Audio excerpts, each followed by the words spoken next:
पास exercise 3 है, delete data. हम module कर रहे थे यूजर और उसके करंट ऑपरेशंस। हमारे पास स्टेप 3 है डिलीट। हमने इंसर्ट भी कर लिया, डाटा टेबल में शो भी कर लिया, अब हम करने जा रहे हैं डिलीट। तो इस स्क्रीनशॉट को जरा गौर से देखें कि जब हमने टॉप पे कनेक्शन किया था, क्यूरी लगाई, डाटा फैच हुआ और डाटा हमारे पास अवेलेबल हो गया एग्जीक्यूशन के बाद। उसके बाद हमने टेबल बनाया और टेबल के अंदर जो टेबल रो है, ऊपर टेबल हेडिंग्स है, नीचे रो है।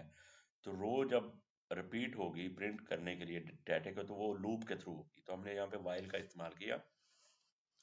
वाइल के अंदर हमने dollar row equal to mysqli underscore fetch अरे और स्मॉल ब्रैकेट्स के अंदर मीडियम ब्रैकेट्स के अंदर हमने क्या किया, रिकॉर्ड ऊपर वाला वेरिएबल पास कर दिया, क्योंकि एग्जीक्यूट होने के बाद डाटा इसमें आया था। अब अरे के थ्रू अरे में कन्वर्ट हुआ और उसके बाद अरे वन बाय वन लूप के थ्रू प्रिंट होना स्टार्ट हो गई। ठीक है, तो अब देखें यहाँ पे कि हमने डिलीट करना है। डिलीट के लिए हमने लगाया एक एंकर टैग, इसमें ahref हैश टैग। जहाँ पे हैश है ना, यहाँ पे बेसिकली हमारा यूआरएल बनना चाहिए delete user dot php question mark ID equal to, आगे डायनामिक जो भी आईडी आ रहा हो वो उसके साथ हमने php के थ्रू प्रिंट करवा देना। बेसिकली हमने यहाँ पे भी आपको बना के दिया हुआ है। इसमें ये फाइल आपने फाइल बनाई, वहाँ पे आपने एक वैल्यू पास करनी है और वैल्यू कौन सी है, डीबी की प्राइमरी की आईडी वो पास करनी है। ठीक है,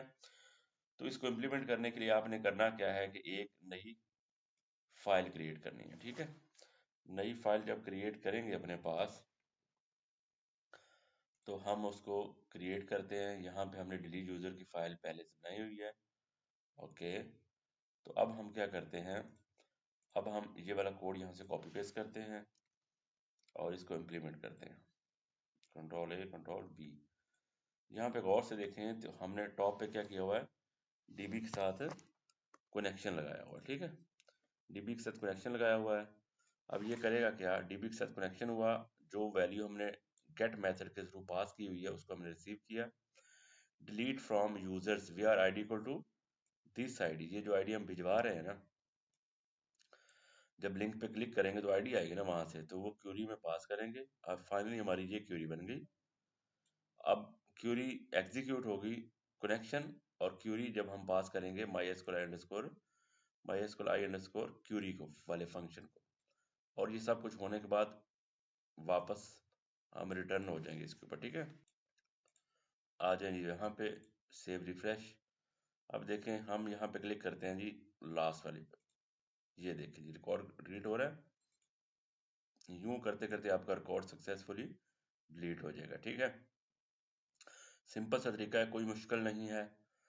तो टॉप टू एंड इसको पढ़ें और टेबल आपका पहले है, एंड के ऊपर आपने बस ये लिंक लगाना है। ठीक है, लिंक लगाएंगे, उसके साथ वैल्यू पास होगी, तो वो क्या होगा, वैल्यू रिसीव होगी, डिलीट की क्यूरी लगेगी, एग्जीक्यूशन होगी और हम डिलीट करने के बाद वापस, ये हमने नया फंक्शन लगाया है। इसमें क्या होता है कि डिलीट होने के बाद हम इस फाइल पे वापस आ जाएंगे। ये फाइल का नाम क्या है, शो आर यूजर्स। तो बेसिकली हमें एक हेडर का फंक्शन इस्तेमाल किया।